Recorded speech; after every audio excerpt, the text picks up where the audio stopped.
Well, it's hard to believe that the girl's been living like this for 2 weeks now in the car. Uh, Spend a lot of my mornings going online, applying and looking for things, and then I still got to work, still got to pay the bills, and try to save some kind of money for rent later on. So um, these things are very time consuming. Going online and applying and doing all this stuff, and a lot of times you don't always have the right documents either in a situation like this, where there's not really a paper trail of the rent and paying for utilities and things like that. It's just Venmo transaction. So that's very difficult. But one thing that gave me hope the other day is we were at storage, and we're always trying to get as much stuff in the storage as we can, so we don't have to move as much out in and out of the car all the time. And I saw this hawk far off, maybe 3 blocks away or something. I cut off there for a minute. Emily's mom texted me, and she was having an emotional breakdown in the car. Unfortunately, I would like to say it doesn't happen much, but that does happen quite a bit. It's really stressful for them. Uh, I try to do things to cheer them up, take their mind off things, but it's it's hard. It's been a trial. And I try to remind them of biblical stories of those who suffered in the Bible, like Job. Job was innocent. Job didn't do anything wrong, per se, and yet he had a very strong test of faith. He lost everything that he had, and of course it was returned to him. And so sometimes I gotta say, hey, do we want to serve God? Do we love God just because of the perks, or because He saved our souls? Because we're born again, because we could spend forever eternity with Him. That's why we should love God. Just love God for who He is, not for the things that He blesses us on earth with. These things are here and they're gone. The rich man had all those things, and then in the story of rich man and Lazarus, he died and lifted up his eyes in a place of torment. And then there were those who suffered and died, and they didn't get a chance to bounce back, like Lazarus in the story of Lazarus and the rich man. He simply suffered and died. He felt nobody helped him. But he was a brother, and nobody helped him, and they just let him die. And it was sad because he ended up at the door of the world. The rich man, longing for his scraps. So it's sad. And I was talking a little bit about the story, not the story, but the message that Brother Lupa gave the other day, and is the story of Joseph of Arimathea, who at first was, less like a secret believer for fear of the Jews, but he believed. But then when Jesus died, he became bold, and he went to Pilate boldly and asked for the body of Jesus. Well, the disciples, on the other hand, scattered and hid. He became bold, and so it's like a role reversal there. And he had the opportunity, he had the means, and he had the motive. He loved the Lord. That was his motive. He was a rich man. He had a tomb that was going to be for him, and he had the opportunity to give it, to do something for the Lord, and he did it.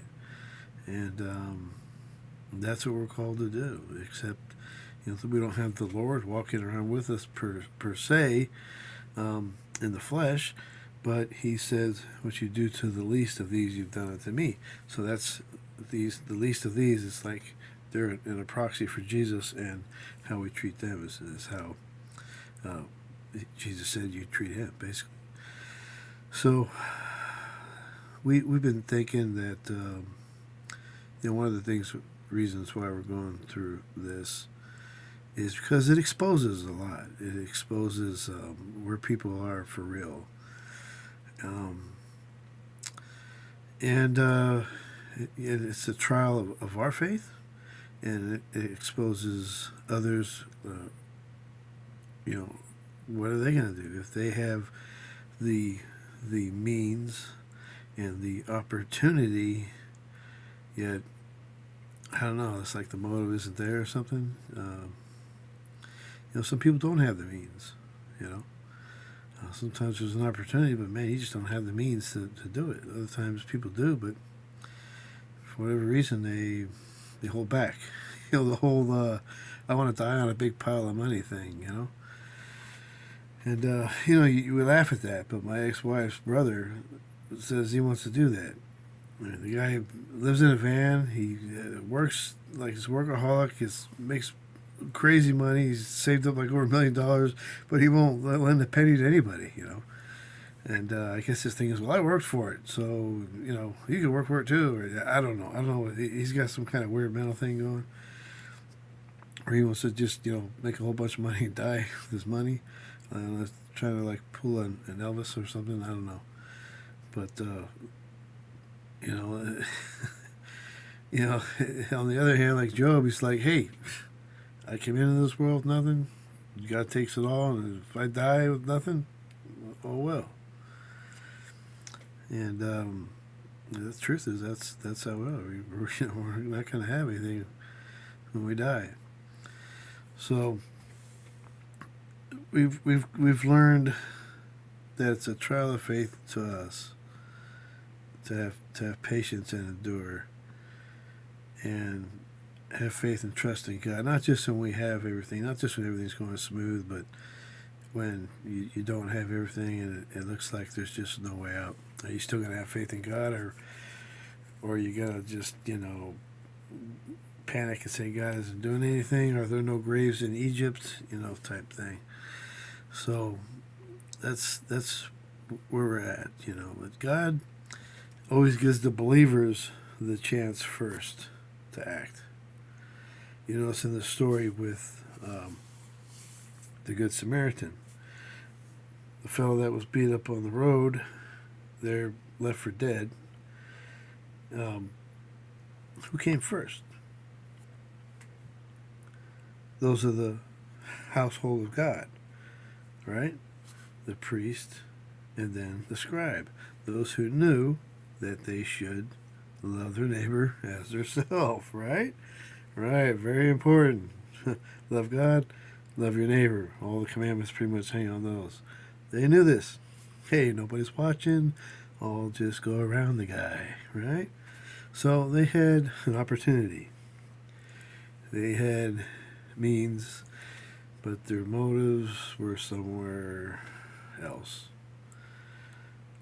So who comes along? Well, judgment begins with the house of God. We don't know what happened to the priest and to the scribe. We don't even know what happened to the Good Samaritan. But Jesus just uses this as to show that the guy who loved his neighbor was the Good Samaritan. See, remember the lawyer tried to find a loophole when Jesus said, love your neighbor. He's like, oh, okay, but who is your neighbor? He tried to find that old loophole, right? And Jesus used a situation where he showed an enemy. A Samaritan became a friend to the Jew, showed love to the Jew. And it was very hard for Jews. They despised Samaritans, and here Jesus put on the flip side and showed a Samaritan who they despised loved a person they should have loved, but they ignored and didn't help. So I see a lot of that. I see a lot of people looking for the loopholes, not my responsibility, all that kind of thing. And it's funny because the Word of God is so clear. Jesus says, you know, I was a stranger and you took me in. Stranger. Huh? All right? I know you got to use a little wisdom there. I mean, you don't want to let some guy in who's, got blood stains all over him and, can I stay at your house today? You might not want to let that guy in. But, the situation with my friends, you got a, nearly 80-year-old woman and her half-blind daughter with health problems. It's people that just shouldn't be on the streets at all.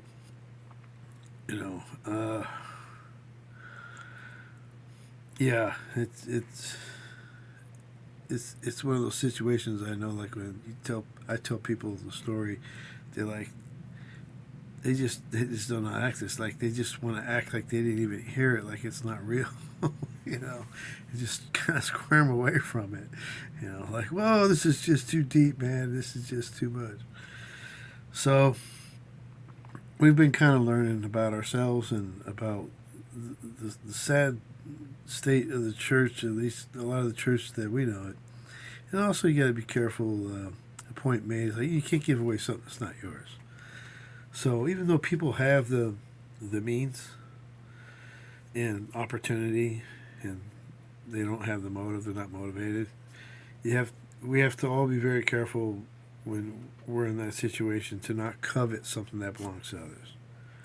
It's not saying, "Oh, I wish I had their money," "Oh, I wish I had their stability," or "wish that their financial situation," or whatever. I mean, it's hard for people that have plenty of money sometimes moving into apartments. I mean, the credit, and the check, and you gotta they interview people, and you might not get the apartment. So it's really hard, even when you're doing really well to get an apartment sometimes. But doing what we can. I spend a lot of time in the mornings looking online, going to different programs like HIP, where they pair up people who want a room with people who have a spare room.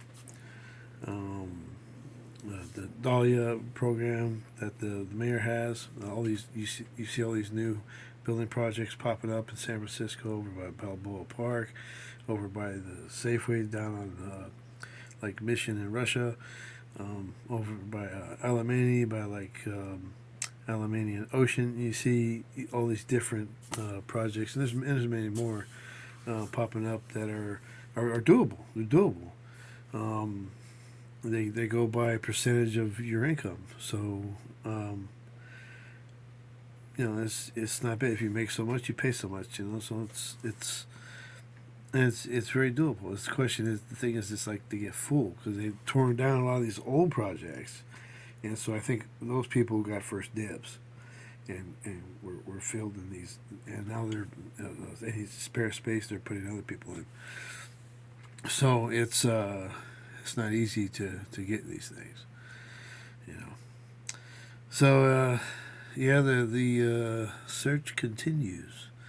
I did manage to get a loan, but the problem is they need a cosigner, and the cosigner has to be like credit of like 750, like a homeowner. Just really, it's like I only know I have a few people like that, and they didn't feel comfortable doing it. So I may have to try and get a different loan where I don't need a cosigner. This is the first time they ever asked me for a cosigner, but so trying a bunch of numerous things. There are some like Christian GoFundMe programs we're going to try.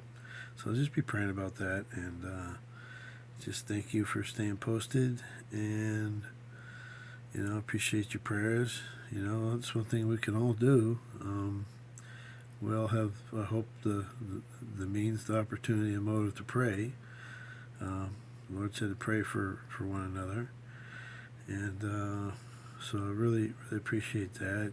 And one of the things you can pray for really is just God's grace until not only that the door opens for the place, but God's grace until that happens. Um, it's very hard emotionally for Emily and her mom, for their health problems. That's also a challenge. I mean, living in a car crunched up like that, and then you got health problems on top of it, and the stress is not a good situation at all. Um, so be praying about that, and just pray God put edge of protection around their mind, their thoughts, and the devil doesn't get in there and mess with them, and that they keep their faith strong in the Lord, that He'll come through, and we can get on to the business of serving God. It talks about one of the ways in the last days that the Antichrist comes against the saints. He's going to wear out the saints. I'm sure he's already getting started on that. Oh, you want to serve God? Well, I'll get you so preoccupied with all this stuff you won't be able to. So it's a challenge to try and do all this stuff and find the time to serve God as well. But you gotta make time. We're at the doorstep of the last days. Now, one of the things I told Emily was that how you and your mom are living right now, and as hard as this is, there's going to come a time very soon where people are going to wish they had it this good. And I really believe that day is coming real fast. And that day is going to come upon people like boom, just like a labor pain upon a woman, a child. And before you know it, it's going down. And that's how the Lord describes it, like a thief in the night. And after the rapture, I mean, it's going to be horrible times. So I want to serve God and get that message out as much as I can too. I mean, I think that's the biggest thing we can do. Have compassion on someone is to get out the gospel, and we don't want people left behind, and we don't want people not coming to the kingdom of God at all when Jesus paid the way. Unfortunately, we know there'll be some who will perish, who will reject the Lord.